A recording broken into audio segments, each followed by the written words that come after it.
What is up, ladies and gentlemen, NFL fans all over the world? It is your boy, Kevin Phillip Fox, and I am here for another episode of the Legit Football NFL podcast. I hope you've missed us as much as we've missed you.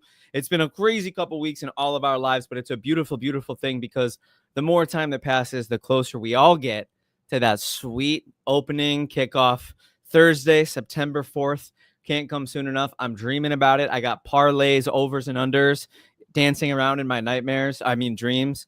It's a beautiful, beautiful, crazy thing. But without further ado, you guys already know I'm not bringing this podcast to you alone. I got to get some help. So I went all the way over to the streets of YouTube, and I found the hottest YouTuber in town, Mr. Hunnaball Hunter, joining us for another episode of Legit. Hey, Hunter, hey. how are you, brother?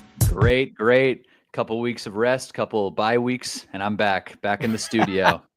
That's what I'm talking about. And bro, we need to talk about this, man, because you had your main fantasy football draft last night, correct? That was right. Well, we do have a big legit football mock draft today for fantasy football. So it's going to get a little wild in here. You and me, everybody knows it's the frenemies of the season. You know, the love, hate, the banter. It's going to be on full display today. I hope the streets are ready. Hunter, who'd you get in the first round? First round. I'm going to sound like a homer. I don't care. If Malik Neighbors is there at 10, I'm taking him. At 10, hell yeah. No, I can't knock you for that. No concerns over the toe? No, I with Malik, the thing is, and a lot of people are saying latching onto that, just he gets injured a lot. I think he just doesn't like to practice. That's kind of the vibes I'm dealing with. Mm-hmm. It felt a lot like that last year. The only time he actually missed time was when he had a concussion. It felt like every other nagging injury was just kind of pain management, avoiding practice. At this point, I'm good with it. He's a damn good player, man. He's already established himself, in my opinion. He's an alpha wide receiver in the NFL, debatably top 5 wide receiver talent. We'll see if he can skyrocket the ranks this year, but Malik Neighbors at 10, I got absolutely no complaints with it. If you were to rate your confidence in your team coming out of the draft, 1 to 10, what do you got for me? Oof, good question. I feel great. I do. But there's one player that I took that I'm just like, gosh, man. Who is it? His name's Brock Purdy.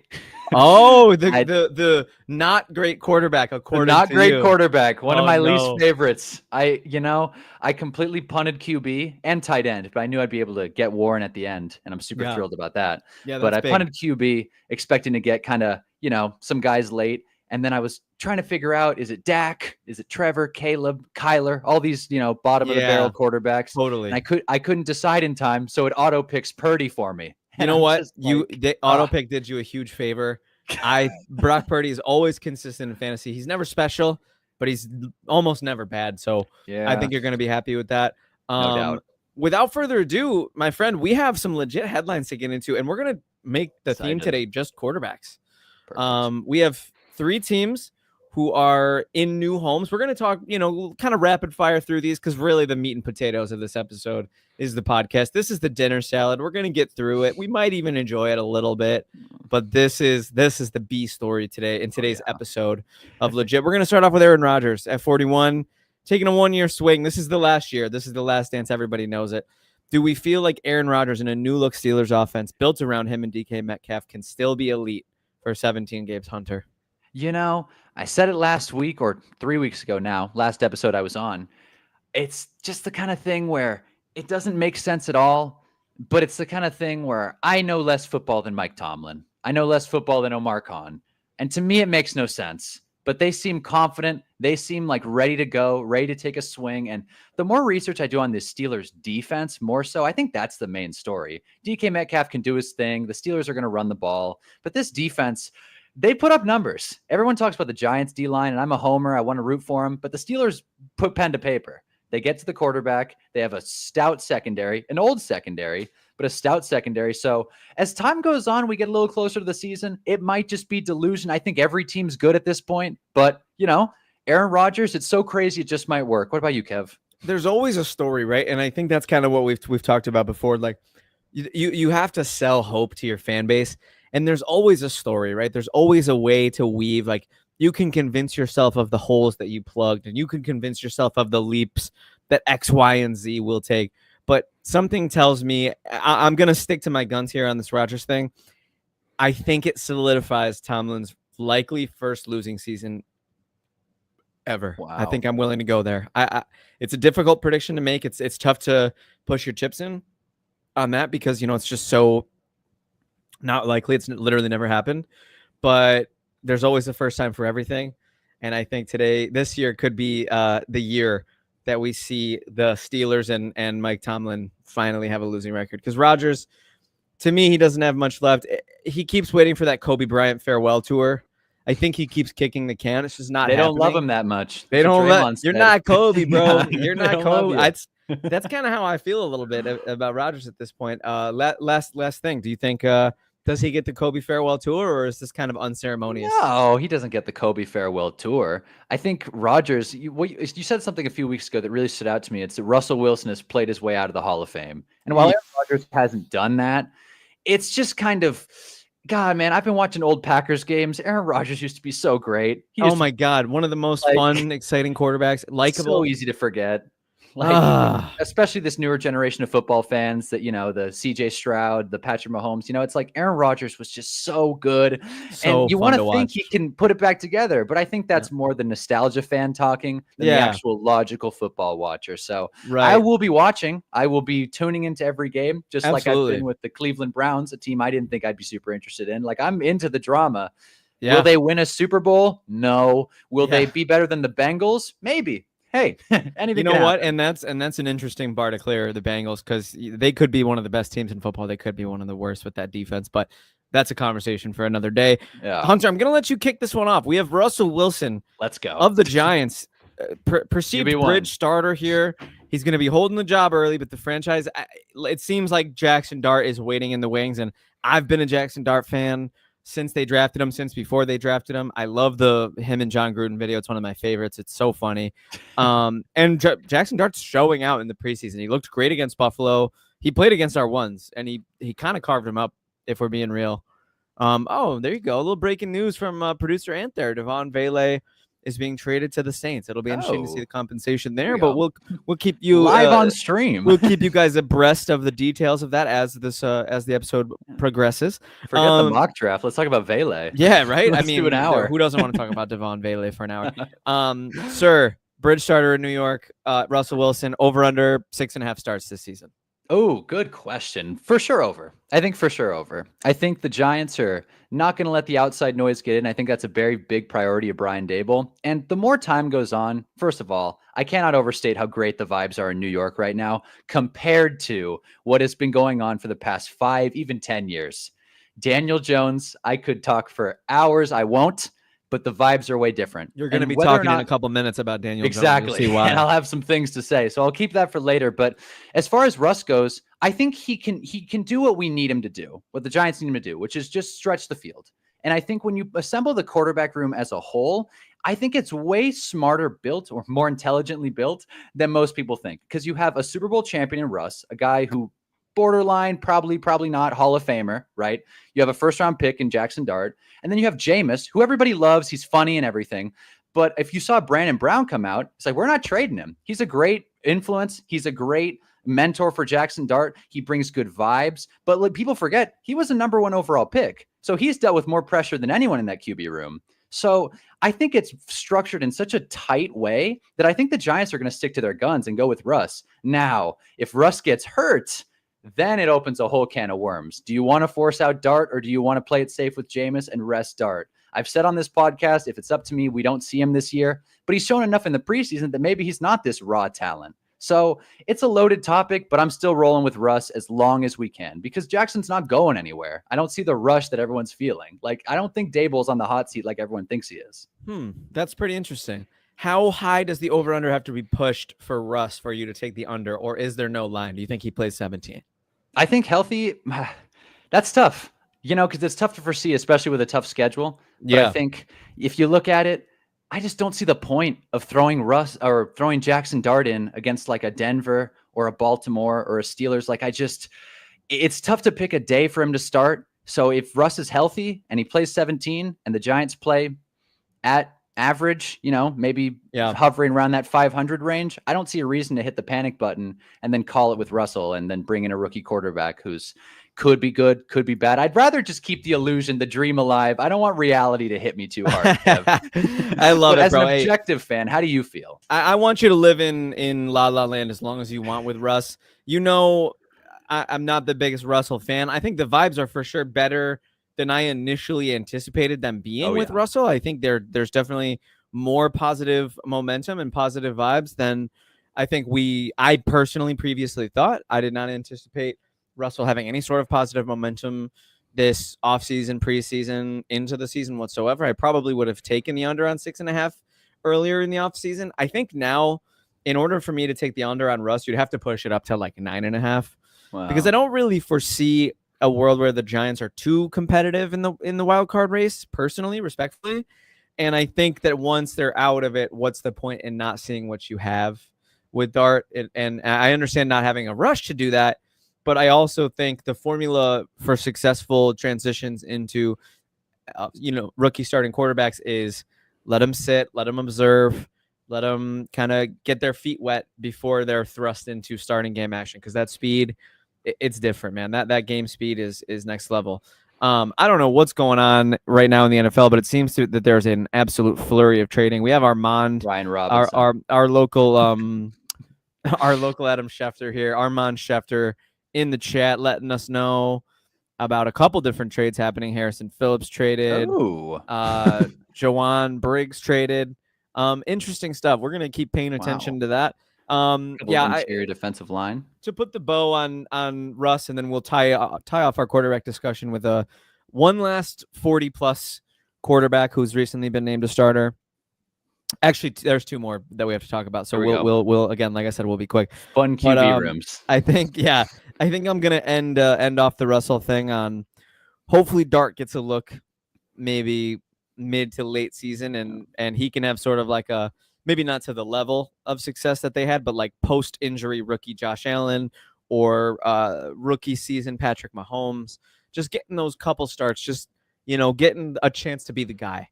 I think that those reps are so meaningful, and I think if you start to see what that looks like after you've watched a potential Hall of Famer do it, and you've watched a former number 1 overall pick like Jameis do it, I think that those influences can be really good on Jackson Dart, and we can see what he's got. But clearly, based on preseason, he's got moxie, he's got talent. I'm a traits guy. He's poised. He's got some poise.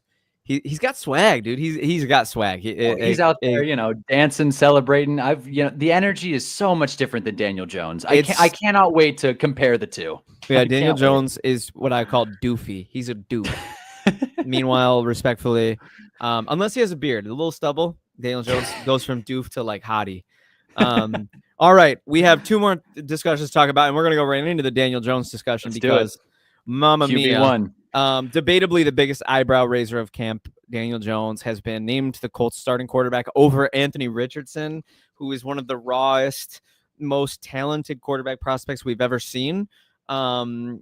If Indy starts slow, will Jones' leash be short? There's a lot to discuss here. I'll take the lead here because I love traits. Please. I'll tell you what, man. If Buffalo was as impatient with Josh Allen as Anthony Richardson, as Indianapolis has been with Anthony Richardson, the reigning MVP wouldn't reside in Western New York. It's just the truth. You got to give your developmental prospects a chance to, what's the root word of developmental?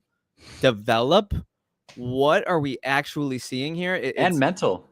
It's got to think. It's so disappointing. It's so, and it's not like they're naming, say, 40-year-old Joe Flacco the starter, or another bridge quarterback. I don't know, like a Mariota or something. They're going for a garbage, like truly just a generationally bad quarterback in Daniel Jones, who, yes, on this podcast I have vehemently defended because I thought in Daboll's system he had some moxie. He took them to the playoffs. He won a playoff game, bro. That can't be overstated. I mean, he's got more playoff wins than I believe Justin Herbert. For sure. Let's not sneeze. To be fair, Jackson Dart has the same amount of playoff wins as Justin Herbert. Thank you. So we're in good shape. I do. Exactly. So we're all good. So nothing. But it's important to note that, look, we talk a lot about what something could be. Could it be? What's behind door number 1? Is it a boat? Anthony Richardson, we'll never know if he's a boat or not because they keep taking. They got $20 in their pocket and they're like, I think I'll just keep my $20. I won't push my luck. And it's like maybe this is Steichen trying to save his job. That's probably what it is more than anything. But it's, in my opinion, pitiful, and I think it's disappointing. Pitiful is the perfect word. And I streamed about an hour. So if you want to hear my full thoughts, check out my YouTube channel. I got an hour-long stream about ranting about this, going through the ins and outs. And I wasn't super articulate. A lot of emotion when I talk about Daniel Jones. Yeah. But I heard something this morning that really stuck out to me that I really want to bring attention to. AJ Hawk, he said, hey, because, it's an Indianapolis-based, show, Indy fans, right? Yeah. And he goes, hey, Daniel could ball out. And then, you have two good quarterbacks. And that's a good problem to have. And I've got a response to that. Daniel Jones balling out is genuinely, and I mean this, the worst thing that could happen. Yeah. I learned that the hard way. It's the worst thing that could happen. He's at his ceiling. And whether or not Shane Steichen figures it out, I think this whole regime has overstayed its welcome a little bit. And I think this is just kind of punning it. It just feels like I was shocked Chris Ballard made it out of the offseason. It feels like they haven't recovered since Andrew Luck retired, which pre-COVID so long ago, like they've had their chances and they give them, I feel bad for Colts fans. r/Colts is a fun website to scroll. I'll say that. They're hurt. They're in pain. Dude.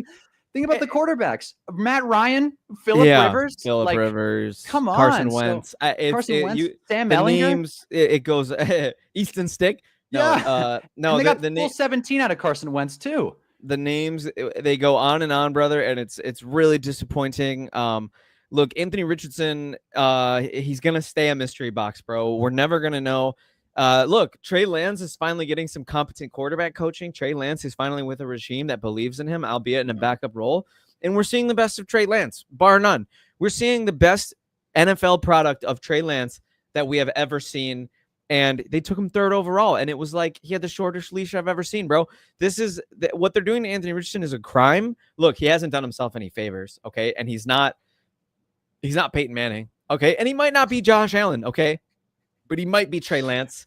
And we're seeing now that Trey Lance is not this joke of an NFL prospect that he was made out to be in San Francisco because he was never given a chance. Totally. I think the franchise's belief in their quarterback is such an underlooked aspect of quarterbacking. I think when you take a quarterback, people said, why didn't the Giants take Jackson Dart in round 2? And it's like when you devote assets to a player, when you make it seem like you care, there's a reason that Titans took Will Levis and gave him a year. If you don't, if you don't give these guys a chance, if you don't allocate actual resources towards it, not only is the team not going to rally behind it, but how do you expect a player to really do well for you? So I think the Colts are just obscenely run. And I think they're falling into that Steelers territory of they stumble into some wins. They're in the easiest division like of all time. It's unbelievable. And they're just in this really weird limbo. Yeah. They constantly wake up on third base and they think they hit a triple. It's just it's just what we're seeing with Indianapolis. And it's eventually their luck's going to run out and they're going to stop stumbling into guys who have a little bit of pixie dust left. And they're going to realize that they could have spent all that time developing one player and developing the future of their franchise instead of constantly just recycling and re-rolling slightly more experienced, slightly better quarterbacks who are not going to be able to establish real footing.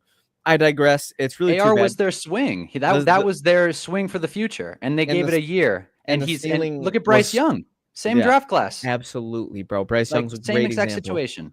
So, except I think Dave Canales is a coach that you can buy into, whereas Shane Steichen, let's be honest, he hasn't been great. Hasn't been great by any metric. Even how he's talking about the quarterback situation. He doesn't seem excited. Now you have Anthony Richardson's agent upset. And let's be honest here.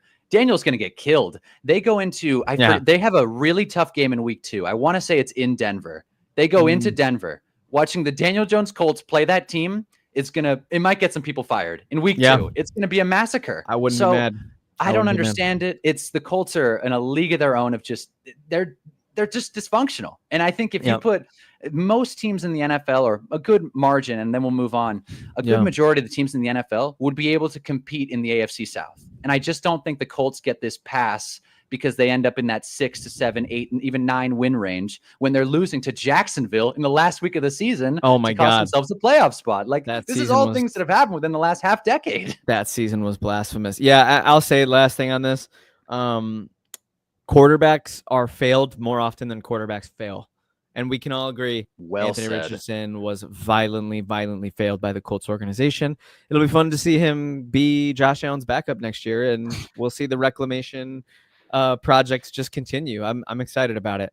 Yeah. He's the next Trey Lance. Change of scenery. Anything could happen. Yeah, absolutely. We got Joe Flacco, the 40-year-old Joe Flacco, who I watched when I was 13 years old. I was getting ready for my 8th grade formal, and he was slinging deep bombs in Baltimore. He is now I'm 30, by the way. He is now the starting quarterback for the Cleveland Browns. Yes, that has been what has happened in Cleveland. Shedeur Sanders, probably my favorite of the 4, has been named the 4th quarterback. I think Shedeur makes the roster. I think maybe Pickett is the odd man out. You keep your rookies. You see what you got in them. But let's be quick here. I think let's quick hitter here, and we'll maybe make this a transitional point. For fantasy football, this is the best thing that could have happened for every single Cleveland Browns pass catcher, running back, across the board. This was a huge plus. A rising tide lifts all boats. And Joe Flacco, however old, he's still got something in the tank, and we've seen that the last handful of years. Hey, speaking of Indianapolis, old reclamation projects, Joe Flacco. But it's I think this is like meh. I think it's probably their best chance to win 6 games this year, but I don't think in any world, in any scenario, they're going to win 7 with any of the 4. But again, you're not finding out what you have. You're not finding out what's behind the mystery box. The only thing I can justify is that Shedeur and Gabriel are both rookies and they're not third-year players. So it's not a huge deal if they're not getting time, because this is probably, you could put them on the Jackson Dart program and let Joe Flacco be the pseudo Russell Wilson and kind of have, the guys learn underneath him. But what do you think, Hunter? I think it's an interesting story. I think that's the main thing that I'm seeing. Else. And I think, and I want to hit you with a quick question, Kevin, then I'll kind of go into my answer. When you say you're a big Shedeur guy, is that a tape thing? Is that a vibes thing? Like, how do you see Shedeur Sanders, the football player and man? So I've watched quite a bit of college football the last handful of years. I've gotten very into it ever since the NIL, the transfer portal. Say what you want about what it does to the integrity of the game. It's made following and liking players a lot easier. It's made picking up on players' mannerisms and players' images just a lot easier. And I think Shedeur on tape is fine. I don't think he doesn't pop off the screen in any way. He kind of reminds me of sort of if he had a ceiling, which this is again an extreme comparison, and I'm not making this comparison at all. But if he had a ceiling, I think he would be a more athletic Drew Brees. I don't think he's that good. I don't think he's that accurate. I don't think he's that heady just yet. I think right now he's just kind of lacking. He's kind of a jack of all trades, which we all know means you're a master of none. So I don't think there's anything particularly he does great, but he has good pedigree. He also has good poise, like Jackson Dart. I'm sure you've seen some of the plays that he's made this preseason where he looked very composed. The man, obviously, I'm not the biggest fan of what he stands for. The I over team thing, the I'm going to pick where I get drafted thing, it's an affront to the entire NFL that I was a 5th round pick, garbage, all that is kind of nonsense. But I think it's kind of like Bronny, where it's not his fault, the shadow that he's in.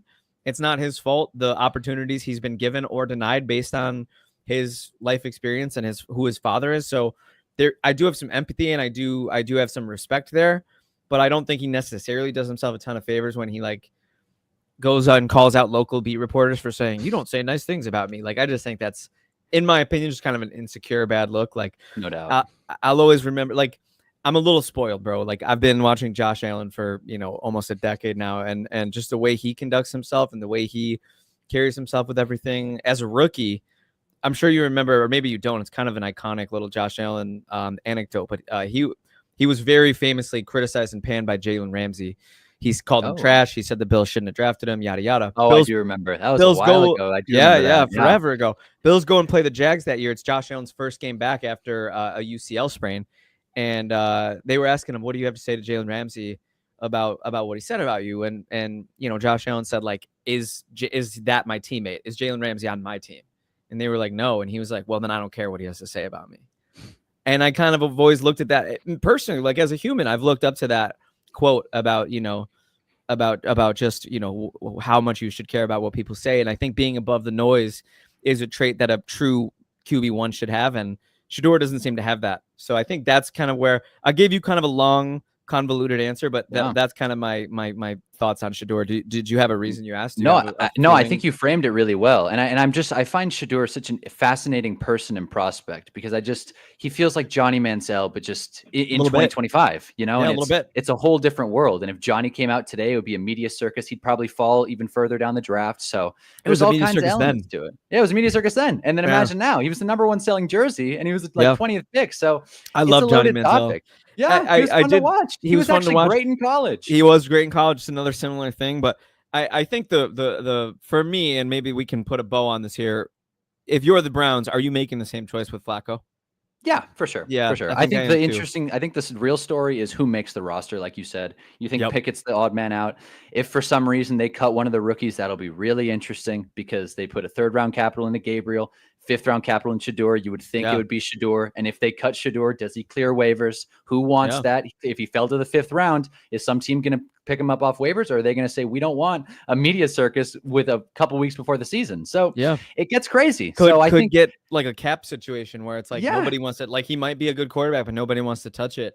Exactly. You know? It's an exact cap situation. And I think one of the big things with Shador is that he played well in the preseason game. I don't want to knock the guy, but he not that well. He wasn't. There were some misses. He ran 20 yards backwards. He had some bad passes. That first touchdown didn't jump off the page to me like it did to the others.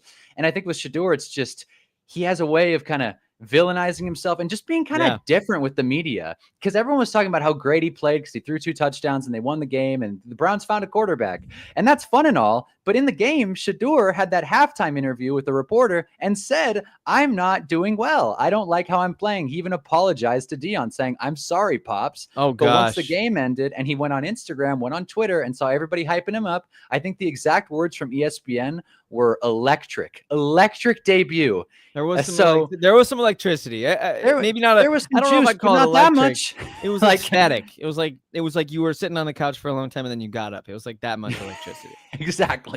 I don't know. You know. Well, without further ado, you know, we'll keep it moving. You know, do you think Shador should be the Browns quarterback of the future, or do you think they should be looking? You know, I'm not a big Shador guy on tape, but I am excited to watch him as an athlete and watch him grow. If it's up to me, I said this on stream, if it's up to me, Shador's the greatest player to ever play the game. That would be the funniest possible scenario. If he wins 5 Super Bowls and just proves everyone punish wrong, all those guys, punish everybody 4 times. Exactly. I think that would be the best scenario. What I think will happen is fizzles out in a couple years, but let's see what happens this year. Let's see if Flacco can stay healthy. Maybe he has like a Tebow. Maybe he has like a Tebow mania run in him. Exactly. Let's see. Well, without further ado, ladies and gentlemen, Anthony, you already know what time it is. It's time for our That's what I'm talking about. You already know. And for those of you who don't know, that is Brian McFadden's voice, the CEO, the head honcho of Legit Football. Kind of like our resident like father / like teacher, I guess. I don't know. Legit, the dad of Legit Football. And ladies and gentlemen, we have a mock draft for you today. We're going to be doing a mock draft on Sleeper. We're going to screen share so you can follow along with us. We posted a link in the chat. If anybody wants to join and compete with us, you can copy that link. It looks like right now it's just the producer, Anthony, myself, and Honeyball. But without further ado, Mr. Anthony, let's just give him a quick rundown of the settings. It's half PPR, 1 quarterback, 2 running back, 2 receiver, 1 flex, 1 defense. We'll see how many draft picks we get through to see how many bench spots we end up having. But we're going to be potting until 5 today. So however far into the draft we get up through 5, we're going to talk through some stuff we see around, some ADP, some values we like. If you are trying to prepare for your fantasy draft, fast forward to the 29-minute and 50-second segment of the Legit Football NFL podcast episode today, and you will be able to take on the world in your fantasy draft. Without further ado, Anthony, why don't you press play on that sucker? And we're off. Starting off with Jamar Chase going 101, which Hunter, the correct call, right? For sure. I think the big question is who goes 2. You got Bijan, you got Gibbs, Barkley. Yes. Barkley fell to 4. So pick your running backs. And it looks like Ant's picking Gibbs. Okay, and you know what? And I'll tell you what, I'm here at 6. So we got Jamar Chase off the board 101. That would be my pick as well. Saquon Barkley 102. I think I knocked that pick. Well, I'll tell you what. my 102 is still on the board at 6. Oh yeah. And maybe yours too, Hunter. Am I guessing correctly? Not quite, but he is definitely up there. I think I don't like drafting running backs early, especially this top echelon. I know it's a league winning type deal, but it's just too much risk. And I like picking later in the draft, which is why we're picking 10. It's fair, absolutely. So we got Jamar Chase, Saquon Barkley. The producer Anthony went with Jahmyr Gibbs. I can't knock him for that. That's his guy. Get your guy. Fantasy Football 101. Get your guy. CeeDee Lamb, Amon-Ra St. Brown, and of course, the guy who I was talking about, who I think should be the 102, Bijan Robinson, staring me in the face at 106. And I'm going to take him with glee. I'm going to take him with a smile on my face, and I think I'm getting the possible overall player 1 in fantasy this year. No need. Next up goes Justin Jefferson, Malik Neighbors. Your boy. You my must boy. Be sick. Oh, You this is must tough. Be sick. This is a nightmare scenario, guys. Henry at 109, and now Hunter is staring down Ashton Genty at the 110. McCaffrey, Nakua, Nico, Achane, Hunter. Talk us through your pick here, and This is also tough. talk us through why you would have went Neighbors at 10.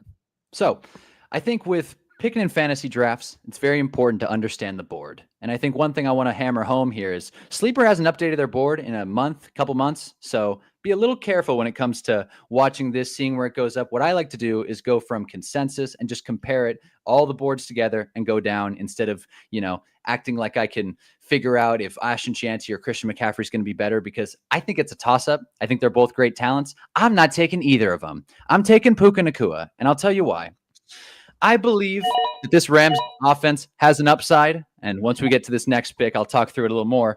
But I believe this Rams offense has a lot of upside. Stafford's practicing again, and I think you play the upside. Yes, Devonta Adams is there, and yes, Puka Nacua might be a little more injury-prone than some, but at the end of the day, you're getting a discount price on a high-upside wide receiver on a great offense that even if Devonta Adams takes away a lot of targets, you're still going to get that production. And he's honestly a really fun player to watch. And I'm really excited because I don't have to double dip wide receivers, because my next pick is going to be Mr. Questionable, Brian McFadden's boy, Devon Achane, who is all upside. He's a fantasy darling this year. Any YouTuber on earth will tell you that Devon Achane, if Tua plays, Devon's great. So that's all you need, right?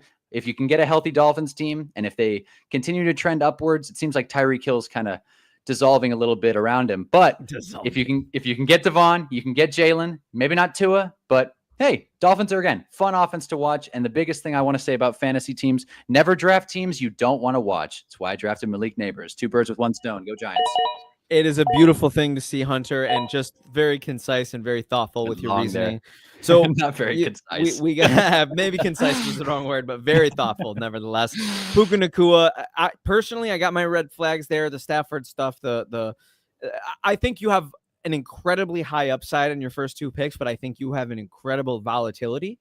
But one thing is to be true about fantasy football. It's something that's frequently said and something that should be believed. Play to win. Okay, nobody wants to get 4th. No, you're playing to win. Your team could be the best team in fantasy by a lot. It could fizzle out, and you could start the season 0-4 if the Achane injuries are serious, if the Stafford injury stuff is to be believed. But you're buying a dip on Puka, and Achane, for some reason, his value was never really accurate, in my opinion, to start with this year. So I love it. I think you have a really rock solid start to your team. And also Nico in that territory also is not bad value. I was a little disappointed Nico didn't make it back to me, or Drake London. That was pretty sad to see. But I'm gonna have kind of an interesting little start to my draft here. So I'm in the 6th spot. I got 45 seconds. I want to continue to give analysis. McCaffrey goes at the end of round 1. That's kind of an interesting nugget there. The McCaffrey discussion, and in some leagues he's going 2 or 3. So, him going there. I'm staring down a decision where I'm looking at Brock Bowers, Jonathan Taylor, Josh Allen, Bucky Irving.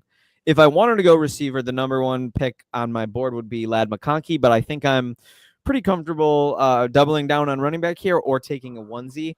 Anthony took his boy. I wanna buck the trend for the podcast. You didn't get your boy. I want to live in a world where I don't get mine. I think I'm gonna take Bucky Irving. Oh, you're gonna get Josh. Back. Oh, I wanted Josh. Trust me, that's my guy, and that's who I wanted in a real draft. I might have thought a little bit harder about it, but I love Bucky Irving, and I don't know if there's enough chips that I can push in the middle of the table on Bucky Irving. He's just a phenomenal talent. I believe so much in his opportunity. I believe so much in that offense. I think Baker's going to have another good season. I thought about Bowers. Bowers goes next at let's just recap. So Hunter went Puka at 10. Then it goes Genty, McCaffrey rounding out round 1. Then team 12 took A.J. Brown. Then it goes Nico Collins, Achane, Josh Jacobs, Brian Thomas Jr., Drake London. My pick of Bucky Irving made the very difficult decision to take him over Josh Allen. I'm pretty confident in the later quarterbacks this year, to be quite honest with you. I think if you miss out on an elite quarterback this year, I think you're going to be okay because there's a lot of guys I like Definitely. later. Team 5, who took Amon-Ra in the first round, goes with Bowers. And then it goes Lad McConkey. And now Anthony, who had Gibbs with his first pick, is back on the clock. He takes JSN. And I absolutely love that pick. Team 2 with an absolute dagger taking Josh Allen right after JSN. And I think end of second round is a pretty good value for Josh Allen. I first quarterback off the board. Him or Lamar really is a coin flip to me for first quarterback off the board. Obviously, tiebreaker is he's your favorite team. Draft who you want to watch. I also happen to have him in every single dynasty league that I'm in. So having him in my redraft leagues kind of adds a little bit of volatility. Like if he doesn't have a great game, I'm feeling it everywhere. I hear you. Gotta play the numbers. I do tend to your heart. Yeah, 100%. I do tend to fade Josh a little bit. So then Trey McBride goes. So Jamar Chase, Trey McBride, Lamar Jackson is going to be your team 1, and then team 2 takes Jonathan Taylor, and Anthony's back on the clock with a team start of Jahmyr Gibbs and JSN, which I really respect Anthony because, and let me tell you something that Anthony did that I don't know. Look, Anthony's a smart guy. He won my home dynasty league last year. He won another league. Anthony had a really good fantasy season last year. Took home some of my hardware. Let me just point that out. Anthony did a really good strategy here, and I'm not even sure if he's aware of what he did, but Hunter, what do you like about Anthony's draft so far from a philosophical standpoint? Anything stand out to you? I like Gibbs at 3. I really like Gibbs at 3. I think that's a high upside guy. I think the Lions are coming out and saying Gibbs is the 1, not the 1A. Yeah. I don't think Monty's going to get much work. In fact, Monty's one of my main fades this year. Monty's falling down your board a little bit.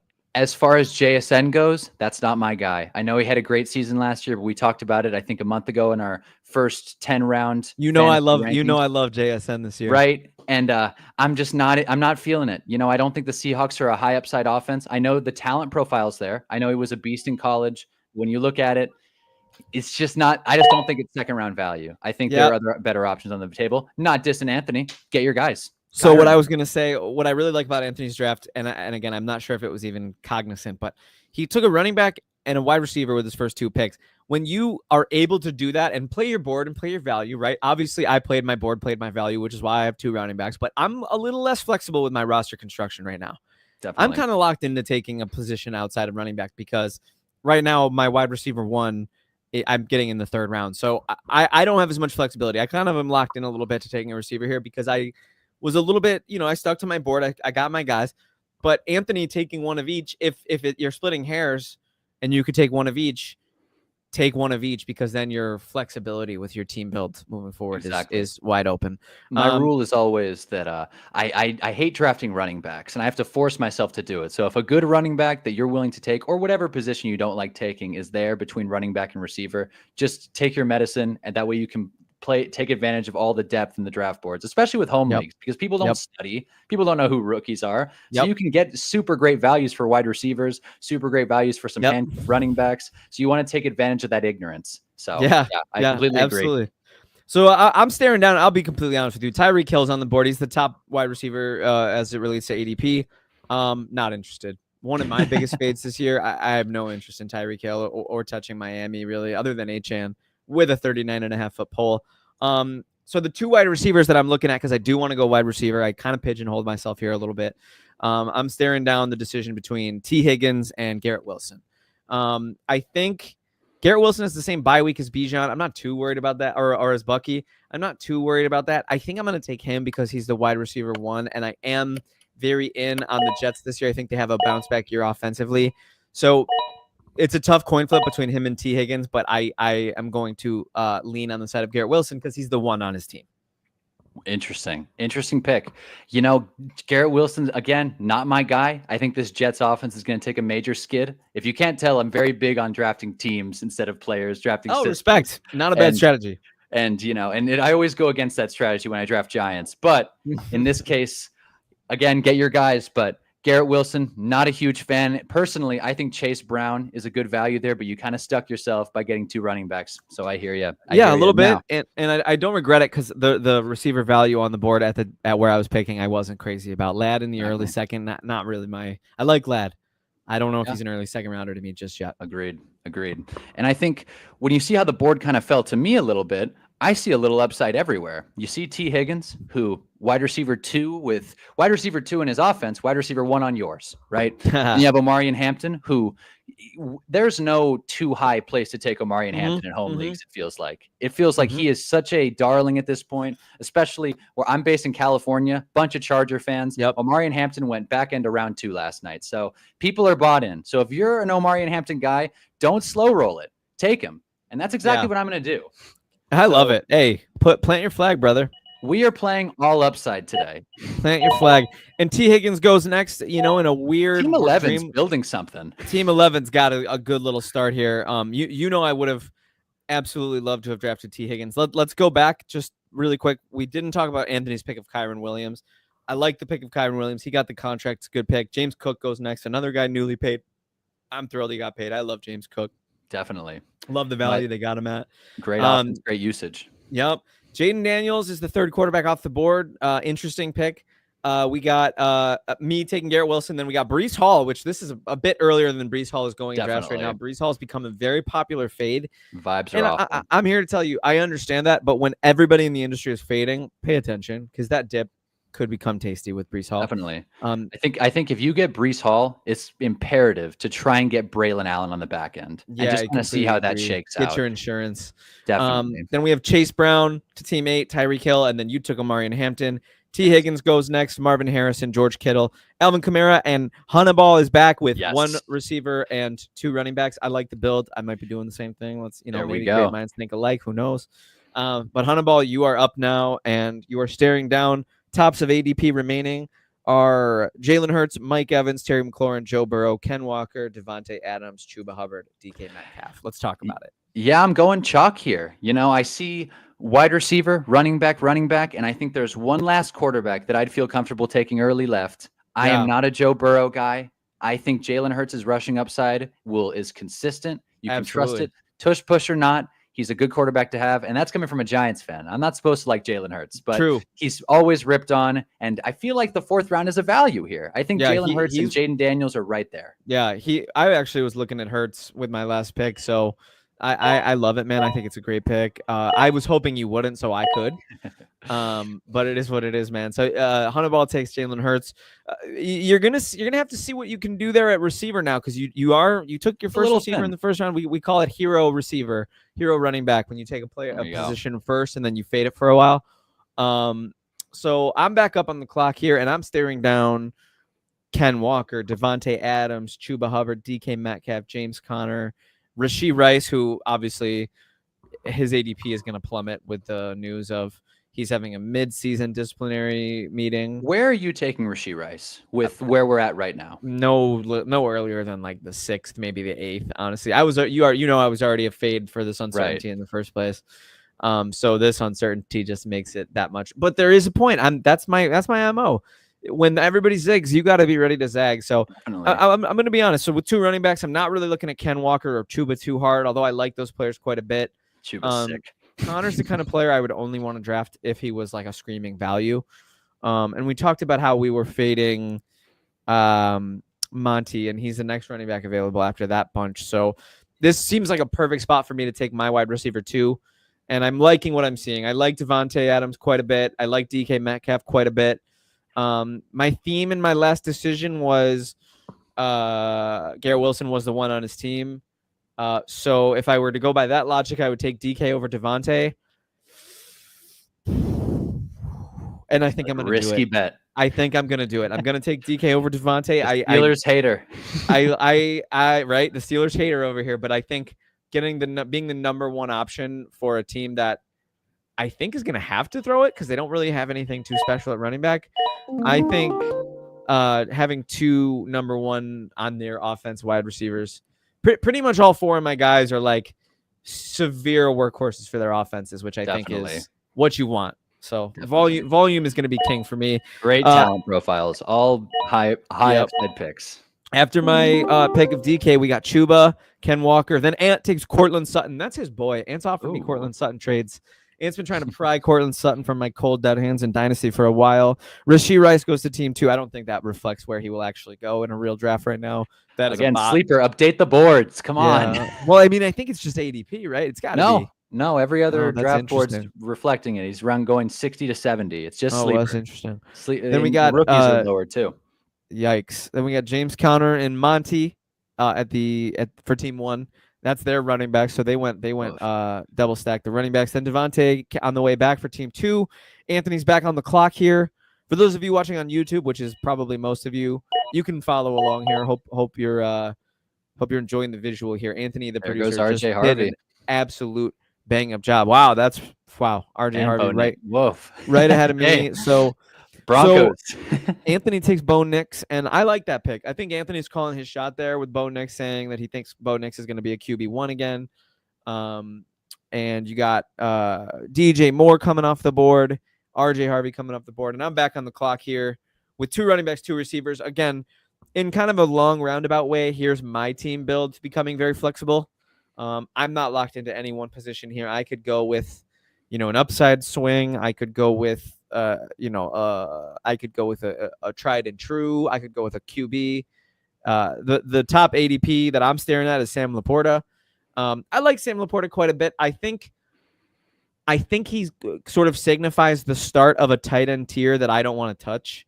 The tight ends that cost a little bit too much and aren't quite going to give you that tight end 1 upside, although Sam Laporta has been the tight end 1 in his short career. So doesn't feel like it though. It doesn't feel like it now. He kind of feels like an Evan Ingram, like the start of that tier of like, yeah, he'll be good and he'll have his spike weeks, but he'll probably be an 8 to 12 PPR points per game guy. Yeah. Again, I have roster flexibility here. I got 2 running backs, 2 wide receivers. I think I'm going to continue to go with my theme of athletic freaks and workhorses. I have an absolute affinity for this player, as I'm sure 99% of the fantasy community does, especially seeing how electric he's been all preseason. I'm talking about New England Patriots, Travion Henderson, and I'm absolutely elated to get him at this pick. Feels like really rounding out my center of my team. I got my running backs and receivers set. Those are going to be my starters, 2 receivers, 2 running backs, and my flex right there. You are staring at the nucleus of a championship team. Honeyball, you are now back. Squad. That is a great pick. Hey, appreciate you, man. Really strong running back room. The frenemies are dropping the nummies today. It's just Travion's my guy. I think Travion, a good round to get him is round 4. I think if you're sitting there round 4, you need a running back. You're reaching. Just take him. Reach him. You're willing to reach. I'm willing to reach because if you play the upside, yes, Ramondre Stevenson could take some touches. He could take some red zone work.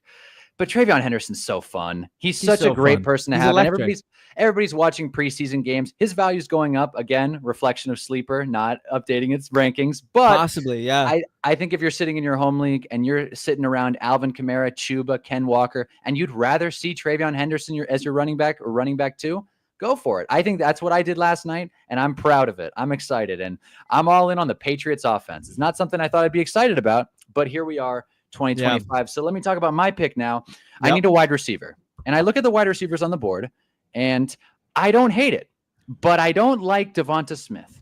Devonta Smith isn't my guy. Just, Eagles, I could do the Jalen Hurts stack with Devonta Smith. Not a bad stack.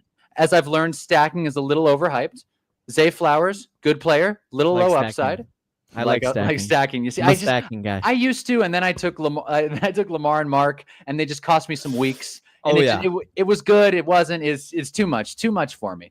Yeah, but I like the other receivers that are on the board. I'm running out of time here, but I love Xavier Worthy. I think if you can get him around this round 5 range, especially with the uncertainty around Rashee Rice, I'm a little upset that Team 11 took Tet, but that's okay. I think that's a solid receiving area. I think right here, round 5, especially at this back end of the round turn, is when you really want to get a wide receiver 2. I think this is a really strong time. A lot of good talent on the board. Wouldn't be mad at George Pickens. Wouldn't be mad at Ted. Hey, Hunter. a little bit better value, you're still staring a Devontae Smith stack in the face. I know. And you're paying less. And it's sitting there, 53. It's sitting there. I'm not a guy that likes to admit when I'm wrong. I will say this. I am between 3 at the moment, and I'm going to go wide receiver heavy. That's the Hunter Ball signature, wide receiver heavy. We like pass catchers, especially in the PPR, half PPR format. Devonta Smith is a good value. I think Jameson Williams, high upside guy. I have him starred in sleeper. I don't know how that happens. Travis Hunter, again, really fun pick. But I've got a lot of upside on this team. Same goes for Jalen Waddle. This team's like these wide receivers in round 5 could be great. They could flop out and do nothing. And that's the fun of fantasy football. That's why we play. But sometimes you got to sit, take your medicine, let the board come to you. Yep. Welcome to the team, Devonta Smith. Oh, begrudgingly, he brings in the stack. And at a better price, it's a great pick, man. At a better price, that's a great pick. And you have your quarterback, you have your stack, you have your upside of Worthy. You have a great team as well, man. You are building the roster. That is the nucleus, dare I say, of a championship contender. Here we go. I'm staring down 2 Vikings at the top of the ADP right now. We're looking at TJ Hawkinson and Aaron Jones. A little early for Travis Kelce for me. Again, talking about a tight end dead zone. I'm not. Oh, another breaking news trade. Sky Moore to the 49ers. Compensation. I'm waiting on Brian Robinson every time. Compensation is a very interesting thing that we will all want to see. It looks like. Oh, for a 2027 6th and a 7th round swap. Yeah. There we go. Wow, that's brutal. And Armand, I really thought, I thought we would bond here because I drafted a Jet. Armand is a huge Jets fan. Armand, I can do no right in your eyes, man. When I praise the Jets, you tell me I'm wrong. When I dog the Jets, you tell me I'm wrong. I know we're still besties. I know there's still a lot of love, but I'm just, I'm starting to question where you're coming at this from. So what we're going to do, Honeyball, is we're going to finish out our rosters. Like I said, 5 o'clock is the end of the podcast. So we got a couple more picks that we're going to make, flesh out our starting rosters, flesh out our bench a little bit. We'll go rapid fire here. I'm seeing a guy I really love here, and I get to complete my stack. I'm going to take Baker Mayfield here. Oof. And then on the way back, in my opinion, but not a bad pick if you need a quarterback. A little early, but also I'm paying for the premium of the stack. I really want the stack there. Producer Ant got his stack, Bo Nix, Cortland Sutton. Ooh. Which I'm in favor of. Staring down those tight ends. Oh, he's scrolling.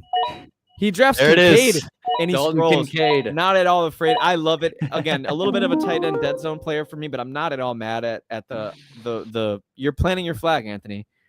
You're planting your flag there. And Anthony's back up on the clock here once again, and we see some scrolling. Anthony is showing what a hipster he is by scrolling on draft day. Pick. Excellent pick, Anthony. I think Rome is all upside. I think this Bears offense looked great in preseason. And I've said Caleb Williams, not my favorite player, but at the same time, you get all upside. You get Rome, who very well could carve out his way as the alpha wide receiver 1 of this offense. I think there's a very likely scenario that happens. Sick talent profile. All throws lead to Rome. I love it. And filling out my squad, this will be my last pick I make. I'm elated to close out my starting roster here with a player that I think is going to get a huge ADP spike with some news that recently came out. I think David Njoku is getting drafted too low given the current state of the Browns announcing Joe Flacco as the quarterback. That will round out my squad here. And Honeyball, last but not least, we just need you to draft a tight end. I may as well. All have our nucleuses. I've said it before. I'll say it again. The most toxic relationship I've been in my life is with Mark Andrews. He's doing it. I'll take him. He just can't quit you, Mark. And ladies and gentlemen, those are our teams. I will read off mine. Hunter will read off his. We'll read off Anthony's, and then we will wrap this sucker up. I'm staring at a starting roster of Baker Mayfield, Bijan Robinson, Bucky Irving, Garrett Wilson, DK Metcalf, David Njoku, and Travion Henderson in the flex. Mr. Hunter, why don't you read us off your roster? At QB, we're going Jalen Hurts with or without the tush push. Then we're all upside in the running back room. Devon A. Chan and Omarion Hampton. Close out our wide receivers, Puka Nacua and Xavier Worthy. Devonta Smith in that flex spot. And then, yes, Mark Andrews. Toxic. With Anthony, we have at quarterback Bo Nix. At running back, we have Kyron Williams and Jahmyr Gibbs. At receiver, we have JSN, Cortland Sutton, and Rome Odunze closing out his squad with an Anthony flag plan. He is just consistently pushing his chips into the center of the table on Dalton Kincaid, who I still have a lot of disdain for following the drop. Nevertheless, ladies and gentlemen, a successful podcast, a successful mock No draft in the doubt. books. Hunter, it is so fun podcasting with you, bro. For sure, I am Kev. just enjoying I'm so learning much. things. I'm just enjoying building the rapport, man, week after week. It's just going to be a fun off season and season once we get going. Yeah. So thank you for being here. Anthony, thank you for producing. Armand, thank you for breaking all the news in our chat. Ladies and gentlemen, this has been the Legit Football NFL Podcast, and we are